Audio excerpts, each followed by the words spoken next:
LaShawn Aden with the Dream Team here in Cincinnati, Ohio. You can follow us also on our YouTube page, which is Dream Team OH, or our website, which is www.dreemm.org. So go ahead and invite your friends and your family to join the broadcast, and we are going to talk about Exodus. So if you've been following us, Apostle Edwards has been doing teachings on Exodus on Tuesdays and some Sundays in the month back in the month of November. So go back and watch those. A lot of great information. So I am going to follow along with that and talk about Exodus. What else did you carry out?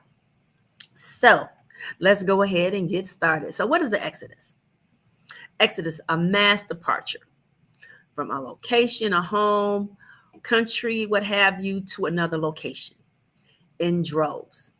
A large number of people leaving at one time. Mass, leave. Okay, so go with me to Exodus 3 and 8. And it says, "So I have come down to deliver them out of the hand of the Egyptians and to bring them up from that land to a good and large land, to a land flowing with milk and honey." So here the children of Israel are. They have been in bondage for 400 years to the Egyptians. They have been praying for, desperately seeking, desperately wanting a deliverer. And God did that thing. He delivered them. He sent Moses. Now, it wasn't easy. Wasn't easy. He went to Pharaoh. His heart was hard. And he was like, nope, not letting your people go. However, after numerous plagues and what have you, finally he said, hey, take your people and go. And so that's what they did. They were elated because they were now free. So if you go with me to Exodus 12, 35 through 36. Now the children of Israel had done according to the word of Moses, and they had asked for the Egyptians articles of silver, articles of gold, and clothing. And the Lord had given the people favor in the sight of the Egyptians, so that they granted them what they requested. Thus they plundered the Egyptians. So they didn't just leave with their own belongings and livestock and what have you. They left with the riches of Egypt, gold, silver, clothing, all of that. So they left rich. And once again, absolutely elated. Absolutely elated. Isn't that wonderful when God gives you more than what you expected or gave you what you didn't expect? Isn't that wonderful? Aren't we just so excited when that happens in our lives? So this was an 11-day journey. Not sure if they knew that, but this was an 11-day journey according to the word. However, they wandered for 40 years. They wandered for 40 years on an 11-day journey. The Lord had sent Moses to go see Pharaoh to have them freed. Eventually that happened. Moses had been giving the children of Israel instruction, direction, and words from the Lord during this entire period to keep them safe, to let them know that this thing was going to happen, to keep them encouraged. And it happened. And they left with great riches, and yet they wandered for 40 years.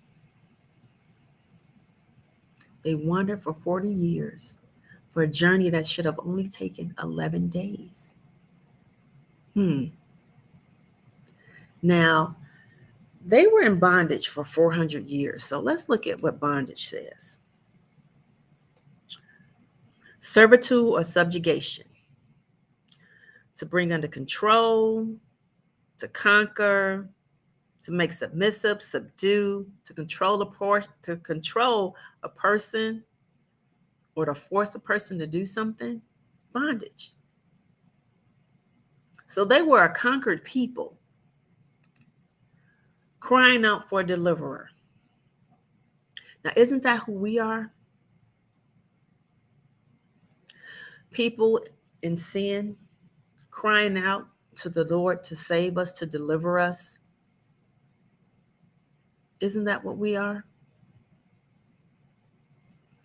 And the Lord sends numerous people to give us a word.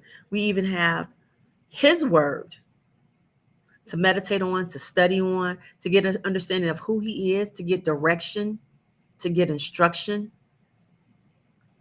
His word is his blueprint for our lives. And through this journey of life, there are many things that we go through. And attempting to come out of sin, to come out of bondage, is not often an easy thing to do. Yet the Lord puts things in place in order to help us to come out of bondage, but we have to want it. We have to want it. And the children of Israel, they wanted it. They wanted it. And the Lord answered their prayers. And remember, they not only left, but they carried out a great deal of wealth from the Egyptians. They did. So you would think that they should have just ended up right in the land of milk and honey, everything just kumbaya, glorious, but that didn't happen.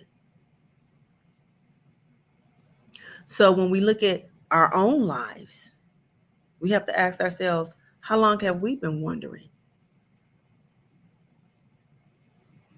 How long have we been out in the wilderness carrying things? How long have we been carrying things that the Lord hasn't given us? How long have we been carrying things that he's freed us from? How long? We don't like to ask ourselves sometimes the tough questions about who we are and what we do and the sin that's prevalent in our lives. Because all we want to focus on are the riches that he gave us to carry out from being in bondage for 400 years on our way to the land flowing with milk and honey. But are we all wondering in some form of fashion? Have we taken the time to do an introspection about what it is that we're carrying that the Lord doesn't want us to carry or that he didn't give us? Because what did the children of Israel do with a great deal of those riches that they carried out? They made a golden calf. While Moses was up on the mountain hearing from the Lord, they were down in the camp getting antsy, getting a little irritated. He taking too long. What's going on? Is he really hearing from the Lord? Well, we just going to do what we want to do because nobody's down here giving us instruction. He ain't really the boss of us. And who is he? Is he the only one that can hear from the Lord? So they just wasted it. Just wasted those riches. So what are we wasting in our waiting time while we're wandering? Are we trying to get closer to the Lord? Are we trying to be a representation of him? Are we trying to live righteous? Are we trying to live holy? Or are we not addressing those things that we carried out that he didn't give us? Are we addressing those things that are generational? Are we attempting to be that bloodline breaker? Are we attempting to be the one who says, wait a minute, no more. Let's stop this.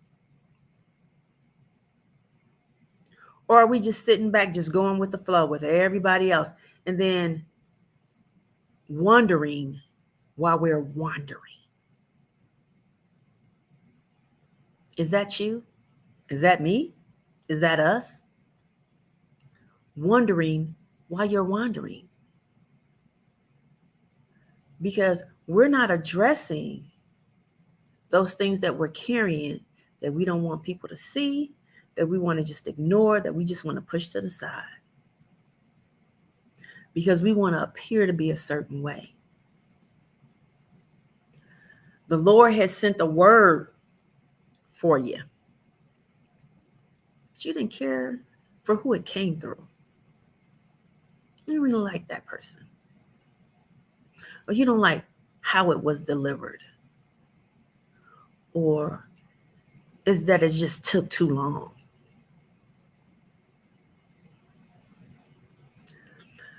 But the Lord is still doing what he does. Miracles, signs, and wonders. Oh, I'm flourishing. So this other stuff that I was carrying, just throw it in the bag, put it in the closet. This other stuff I'm carrying, I'm just going to ignore it. What you won't confront, you won't be able to conquer. Those things that you're carrying that you want to address, they're still there. And they'll come out at the most inopportune times. They'll come out and let you know what you really haven't dealt with. They'll come out and let you know what you're really carrying. May not be what you think. Or you may have thought, I addressed that thing. So, but did you cut it off at the root? Did you really deal with it? Or did you just acknowledge it? Because we can acknowledge a lot of things, but if we don't deal with it, it's still there. It's still there. What are you still carrying that he didn't give you? What are you still carrying that you haven't addressed? Because the children of Israel, they didn't just walk out with their belongings and their livestock and the riches of Egypt. They had some other things which showed up in the camp while Moses was on the mountain and the Lord was writing the 10 Commandments. The greed, the bitterness, the anger, the unforgiveness, the pride, all of those things came out. But they weren't thinking about, we carried this out of Egypt with us. We just carried out our belongings and what the Egyptians gave us. But you carried all these other things that you didn't want to address that showed up. Now what? Now what do you do? Now what do you do? Do you just ignore it? Do you just blow it off? Or do you think, I have the willpower to change that? If we had the willpower to change a lot of things, things would be very different in our lives if we just had the willpower. But we need him. We need the Lord. We need God. We need Jesus. We need him in order to help us with those things that we carry that we don't fully know how to address. Those things that can be taken over our lives in ways that we could have never even imagined. Because had the children of Israel not murmured and complained, not caused strife, and did all those things, they would not have wandered for 40 years. But during that wandering, can you just imagine how much murmuring and complaining and just utter chaos that was going on?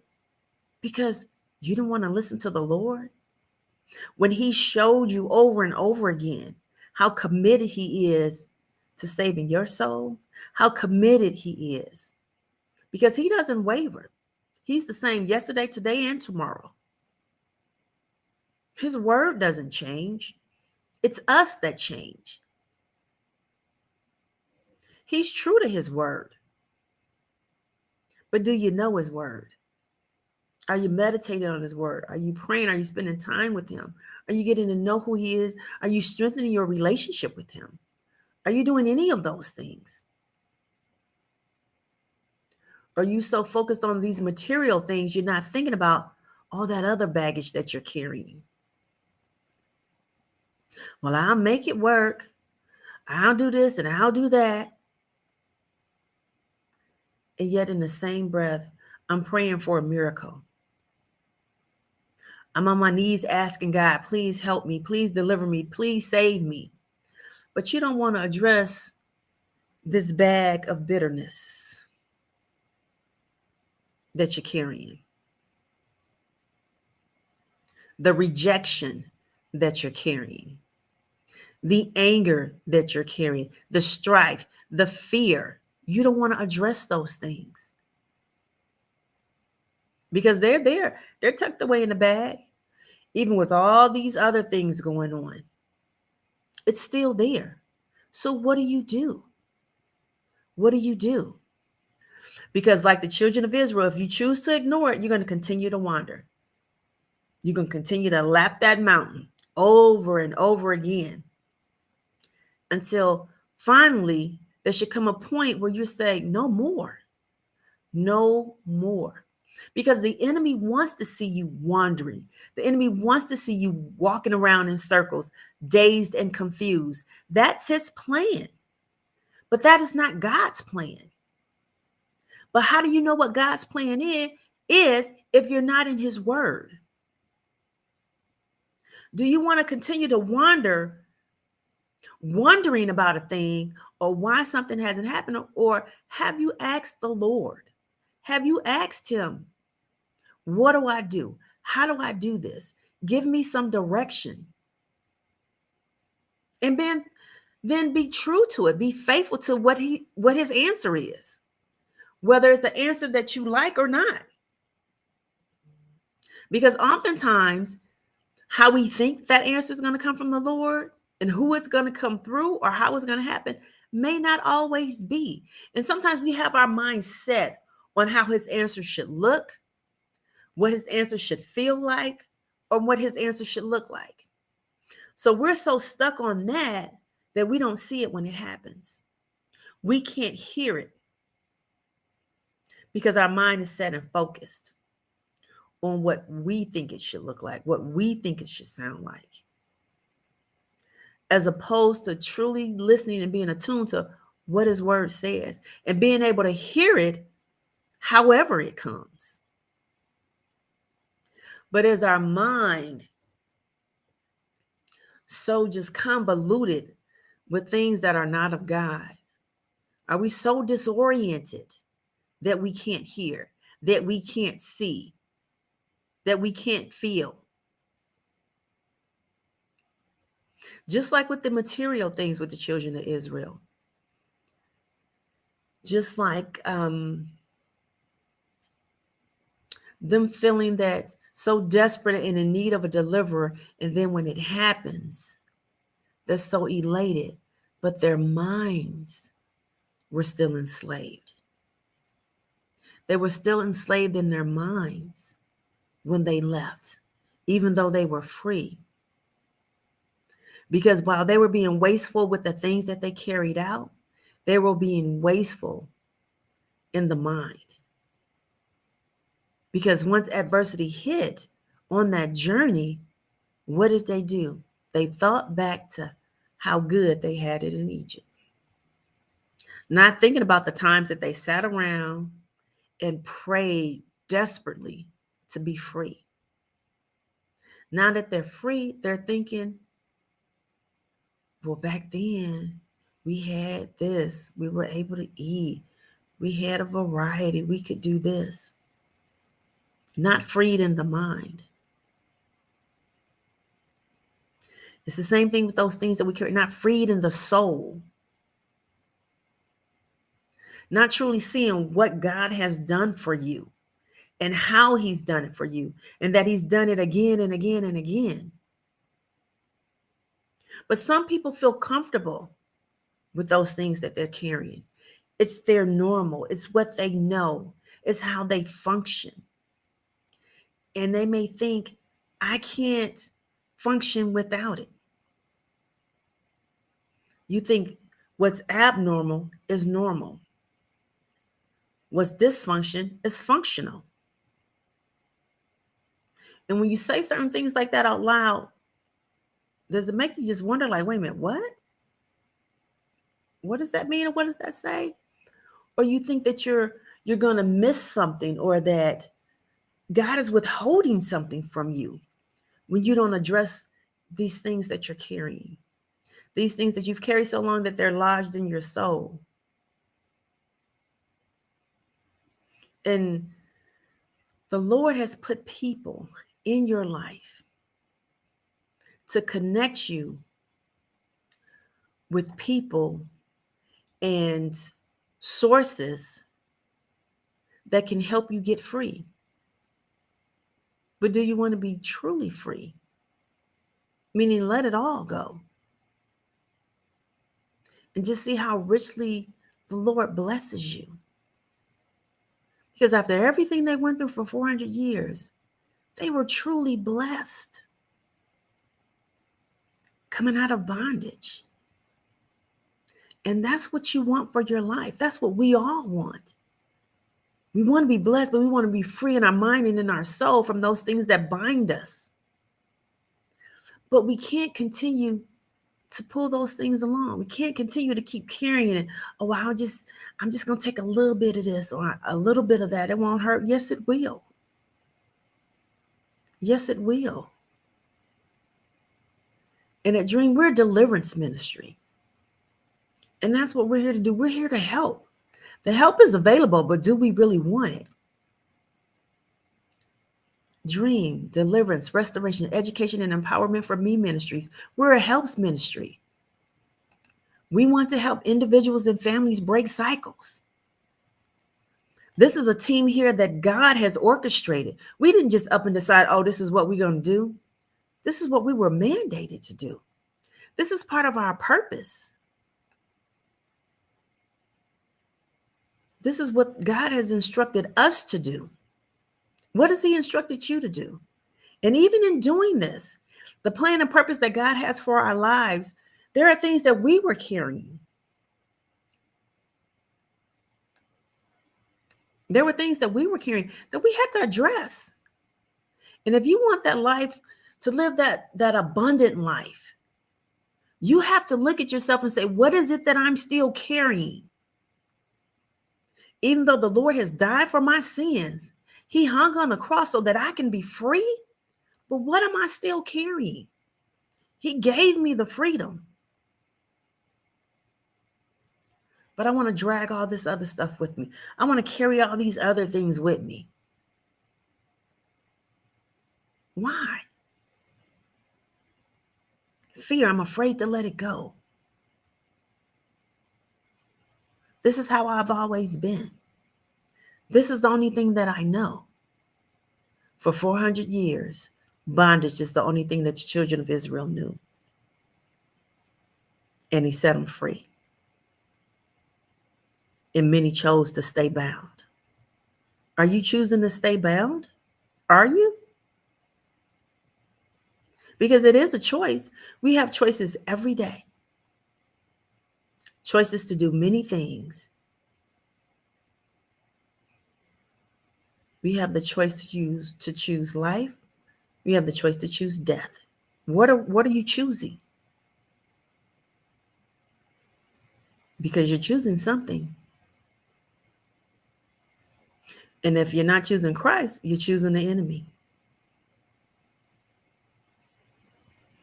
So how do you let go of these things? How do you discard these things that you're carrying that the Lord doesn't want you to carry? Are you putting these burdens upon Him and letting Him keep them and deal with them and free you from those things? Or are you giving them and taking them back? Giving them and taking them back? Because it's what you're used to. You want to be utterly and totally free? You want to cut off the strings of these things that you're carrying? Cut them off at the root so that they don't grow back? Cut them off so even if they do attempt to come back, you see it right away. You see it. You recognize it. Do you want it? Children of Israel wanted to be free. Then they wanted to be back in Egypt. Children of Israel wanted to be free. Then they were upset. Things aren't going the way we thought they would go. So this really can't be freedom. And how often do we think like that? this can't be God because, we struggling, we doing this. Well, think about it. Why is it a hardship? The Lord had told us in his word, we'll go through trials and tribulations.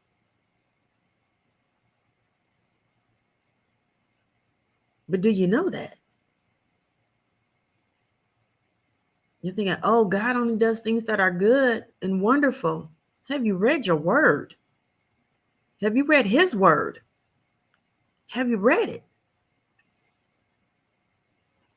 There are times in life when trials come to draw you closer to him.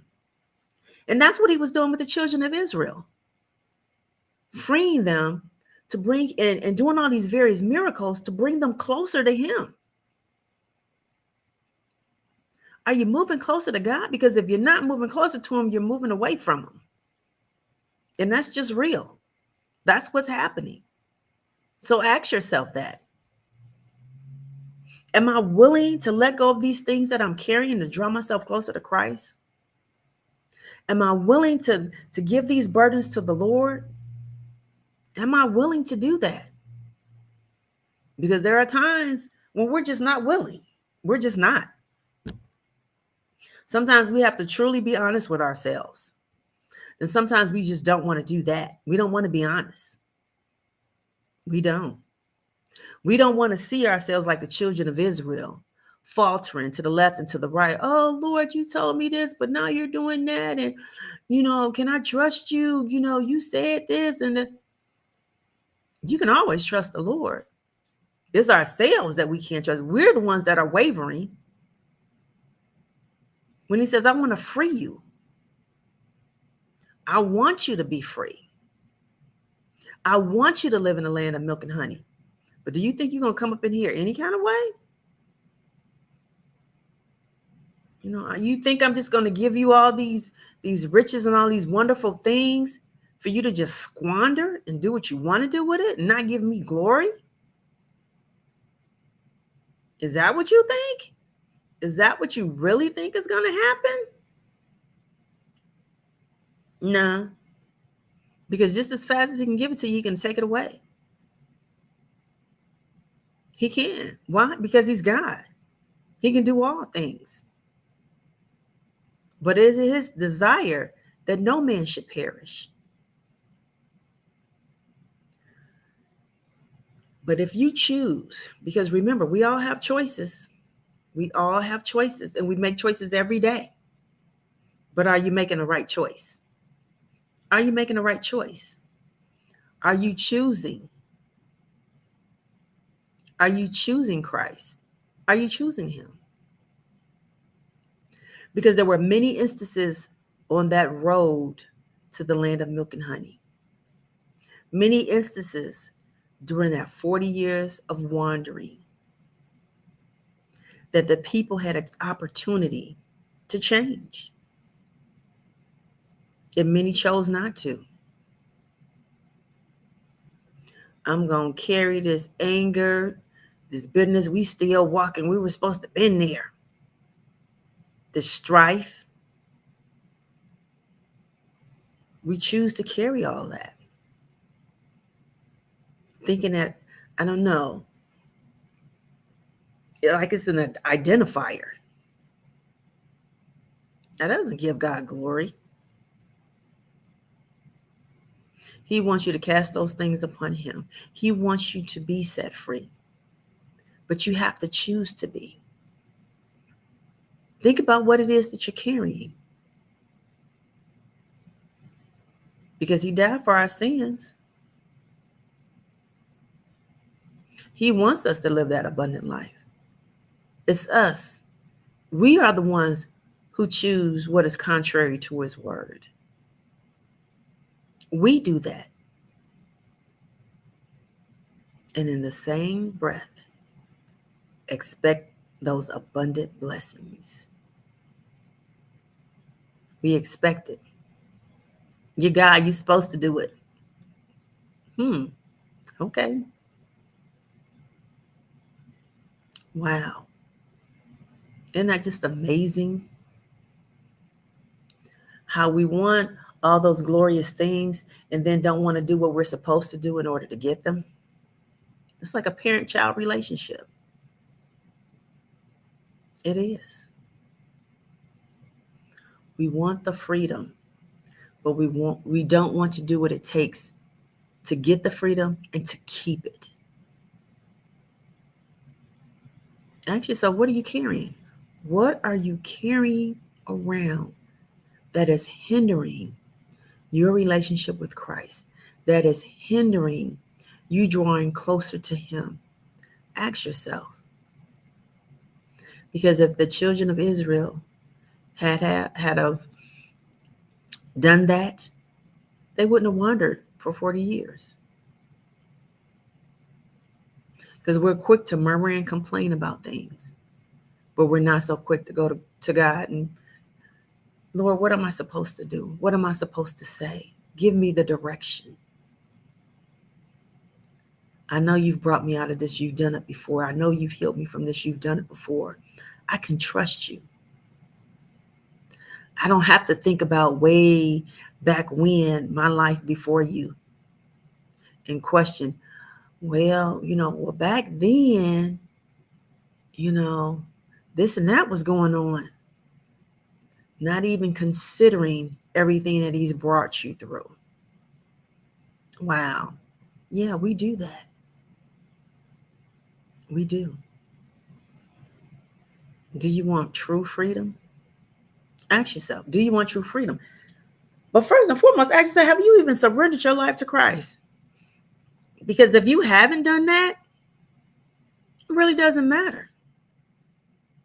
Go ahead and do you and let the enemy smack you around, because that's exactly what he's doing. Those things that you're carrying, give them over to God. Surrender your life to Him. Give those things over to Him so you won't continue to wander aimlessly. That's not His desire for you. It's not. You want to be free in the mind and in your soul. You want to be free.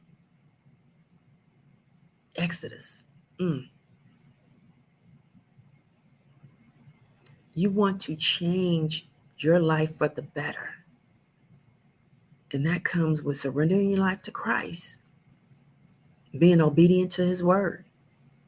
You have to do it,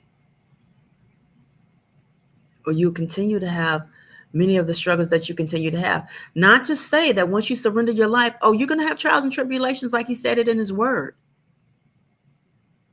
But it's the manner in which you go through those trials and tribulations that are going to be completely opposite from those who don't know Christ, from those who have not surrendered their life unto Him. He'll help guide you through it. He will. He truly will. But you have to give it to Him. You have to give yourself to Him. You have to give your life over to Him. Think about it. What are those things that you're carrying that you shouldn't be? That you shouldn't be. Ooh, I can't believe it's 30 minutes. Oh, no. Well, thank you so much for listening. I pray that a word was said from the Lord that you heard tonight, that touched your heart, that touched your soul, that touched your mind, to have you do a retrospect, to have you turn from your wicked ways, for all of us, to draw ourselves closer to Christ, to draw ourselves closer to Him, because that's what He wants. We want to hear, well done, thy good and faithful servant. We do. We want to hear that.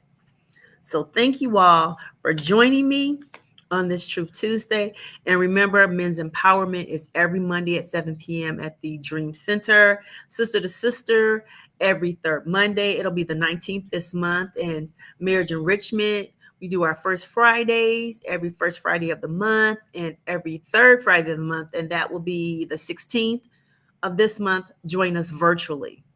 Just know that we love you all and that we're praying for you, and pray for us as well. All right, everyone, have a wonderful